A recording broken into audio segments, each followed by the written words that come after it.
Hello, hello, hello, bonjour, bonsoir selon ton créneau horaire. Moi, c'est Marceline Tucho et je viens ici de temps en temps avec une vidéo pour te challenger ou pour te fortifier ou qui peut te faire, n'est-ce pas, te donner une réflexion. Et aujourd'hui, je suis venue partager avec toi 10 choses qui détruisent la vie de l'immigrant chrétien au Canada, de la diaspora en général, peut-être même en Europe. Mais je parlerai aujourd'hui beaucoup plus du cas du Canada parce que je vis au Canada et j'ai constaté 10 choses qui détruisent la vie du chrétien immigrant.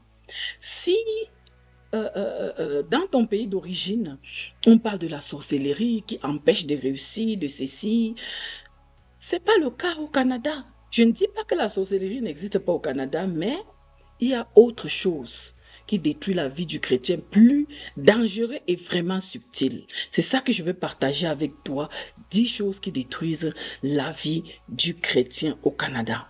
J'ai noté pour toi en premier lieu la poursuite de l'argent et du dollar et du matérialisme à tout prix. Quand on vient d'arriver au Canada, on veut rapidement faire du dollar, on veut rapidement acquérir le matériel, avoir ceci, avoir ci, avoir une grosse voiture, une grosse maison. Et du coup, on est focalisé à cette recherche-là, au point où on oublie notre vie chrétienne. L'esprit de maman devient tellement fort que on est dans la poursuite de l'argent effréné. On prend multiples shifts de gauche à droite parce qu'on veut le dollar, le dollar. On n'a pas de temps. Et progressivement, notre vie de prière, on n'a plus de temps pour prier parce que quand on prend multiples shifts, on rentre, on est fatigué, on dort. On n'a pas prié. Notre vie de prière va décroissant, ça en décadence, sans qu'on ne se rend même pas compte.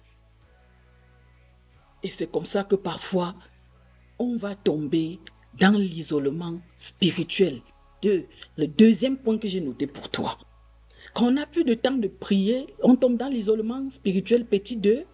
Et quand on est dans l'isolement spirituel, on va se rendre compte que euh, euh, euh, euh, on n'a plus de temps pour se connecter avec des frères pour prier, ni même aller à l'église, ni même, n'est-ce pas, participer aux réunions de prière. Pourquoi? Parce qu'on est hyper occupé. On n'a pas de temps, on est fatigué, on n'a plus de vie de prière, on tombe progressivement dans l'isolation, dans l'isolement spirituel. On est coupé de nos frères parce qu'on n'a plus de temps de faire les activités à l'église. Et quand tu tombes dans l'isolement spirituel, en petit 3, qu'est-ce qui arrive? C'est ta vie de prière et de méditation est fragilisée. Oui, bien aimé, l'ennemi a réussi à fragiliser ta vie de méditation et parce que ta vie de prière est absente, tu ne peux plus méditer la parole de Dieu parce que tu n'as pas aussi de temps. Tu es occupé en fait. Tu n'arrives plus à méditer la parole de Dieu. Et du coup, tu ne peux plus entendre Dieu, tu ne peux plus entendre le Saint-Esprit. Et du coup, tu fonctionnes avec le monde, tu ne fonctionnes plus avec la parole de Dieu qui est supposée être ton standard, être ton thermomètre. Tu ne fonctionnes plus avec, tu fonctionnes maintenant avec le monde qui t'entoure. Et le monde qui t'entoure te fait croire que tu es en retard. Les tels ont déjà 2 maisons. Oh, tu es en retard. C'est comme ça que tu entres dans l'esprit de comparaison. Tu te compares avec des autres. Tu crois que tu es en retard.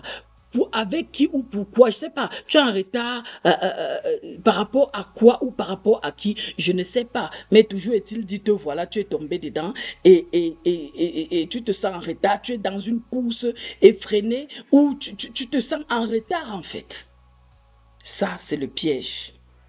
Et la comparaison également, hein, parce que tu te compares aux autres, tu commences à dire, ah, les tels ont déjà 2 maisons, j'ai comme ça, ils m'ont fait faire ceci. Mon bien-aimé, en quatrième position, voici ce que j'ai noté pour toi. J'ai noté pour toi, parce que ta vie de méditation n'est plus disponible, le malin va attaquer ton identité en Christ. Du coup, quand tu ne médites plus la parole de Dieu, les valeurs du Christ, qui tu es, tu n'as plus le temps vraiment de marcher selon ce que Dieu dit. Tu n'as plus besoin, tu ne dis plus, je connais mon identité en Christ, je ne ferai pas ceci parce que cette vie de méditation absente, tu fonctionnes avec les règles du monde autour de toi. Donc, tu fonctionnes avec. Et c'est comme ça que tu commences à tolérer, tu oublies tes valeurs de Christ. Tu commences, on dit Halloween, toi-même tu célèbres Halloween. Alors que tu sais que toi, en tant qu'enfant de Dieu, tu ne dois pas célébrer les morts. Mais tu le fais. Tu tombes dans tout parce que tu es en train, you are going with the flow, right? You are doing like everybody. Tu es obligé de faire comme tout le monde, tu entres dans ceci, tu deviens tolérant. Pourquoi? Tu es en train de perdre ton identité. Dès que tu arrêtes de méditer la parole de Dieu, la force, la puissance qui est en toi, ton identité qui doit être imprimée, marquant à toi, tu commences ça doucement, doucement. C'est en train de partir sans que tu ne te rendes même compte en fait. Donc voilà. Et tu commences à faire comme les autres sans même comprendre pourquoi tu n'es plus là en fait. Et en cinquième chose, ce que j'ai noté pour toi, c'est que quand tu fais comme ça, face à tes difficultés, l'amertume, les difficultés de ton immigration, de ton intégration se transforment en amertume. Tu vois, tu tombes dans l'amertume.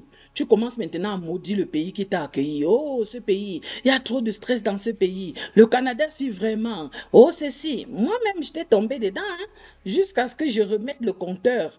Jusqu'à ce que je dis, hey, où est-ce que je suis en train de partir? C'est ça. Tu te trouves en train de médire, de maudire le pays qui t'accueille au lieu de bénir le sol. Tu es en train de médire, de mal parler. Oh, le pays-ci, il y a trop de stress. Oh, le pays-ci, vraiment, c'est monté. Non. Prends du recul. Fais one step at a time. Dieu d'abord et les autres. Le dollar vient après. Dieu. Bâtis ta relation, rentre dans ta méditation et tu verras que ce pays qui t'accueille est beau. Ce pays qui t'accueille est joli. C'est une terre bénie.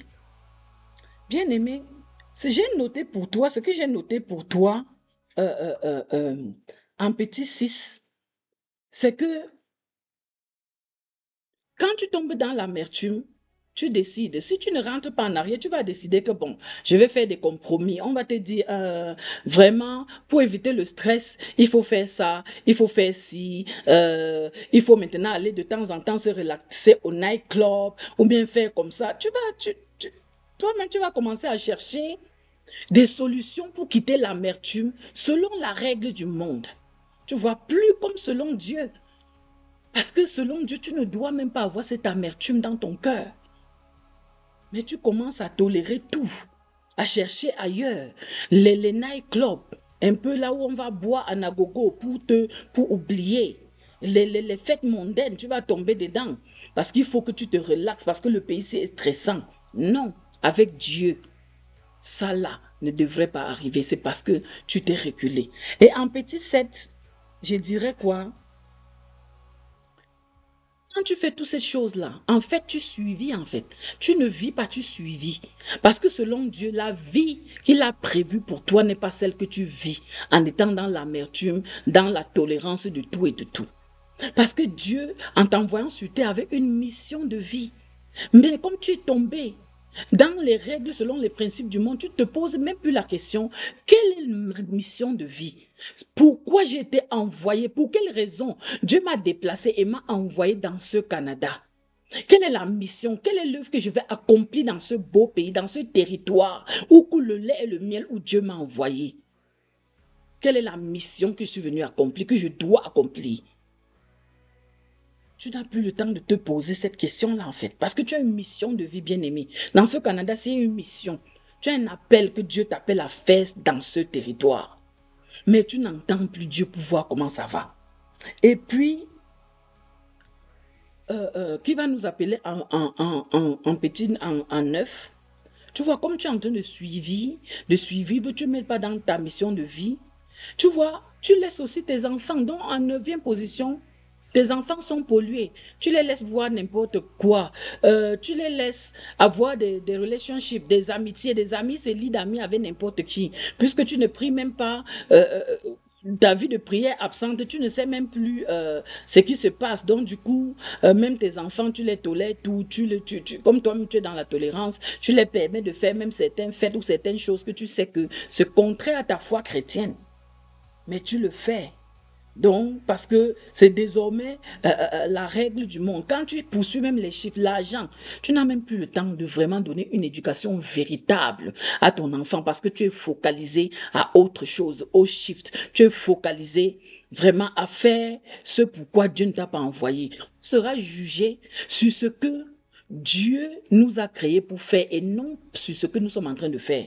Tu peux être en train de faire beaucoup de choses, mais ce que Dieu t'appelle à faire, tu n'es pas dans ce que Dieu t'attend à faire, bien-aimé.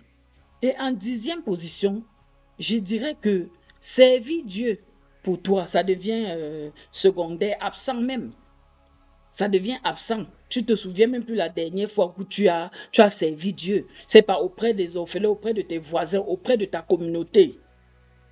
Oui, parce que tu ne te rappelles plus de quand est-ce que tu servis Dieu, même dans ton église locale. Tu ne le fais plus. Pourquoi? Parce que tu n'as pas le temps pour ça. Tu deviens seulement, je ne sais pas, même c'est à peine. Même l'église devient pour toi une option. Donc, c'est ça en fait. Donc, voilà, bien aimé, 10 choses qui détruisent la vie du chrétien au Canada. Et je te dis, pour toi, tu es dans quelle position? Parce que nous sommes appelés à nous remettre en cause. Si c'est ton cas, remets-toi sur la direction. Dis Saint-Esprit, je demande pardon, viens me fortifier, remets ma vie de prière, remets ma vie de méditation et fais de moi la personne que tu veux que je sois. Mets moi sur le chemin de quelle est ma mission de vie pour que je te serve. Oui, bien aimé, on n'est pas venu sur la terre pour faire boulot dodo, non. Il y a quelque chose que Dieu a mis en toi qui doit sortir pour impacter le monde. Tu n'es pas venu accompagner les autres. Tu es un projet de Dieu manifesté sur la terre et appelé à faire des exploits avec Dieu. Sois abondamment béni et rendez-vous la prochaine fois. Peace.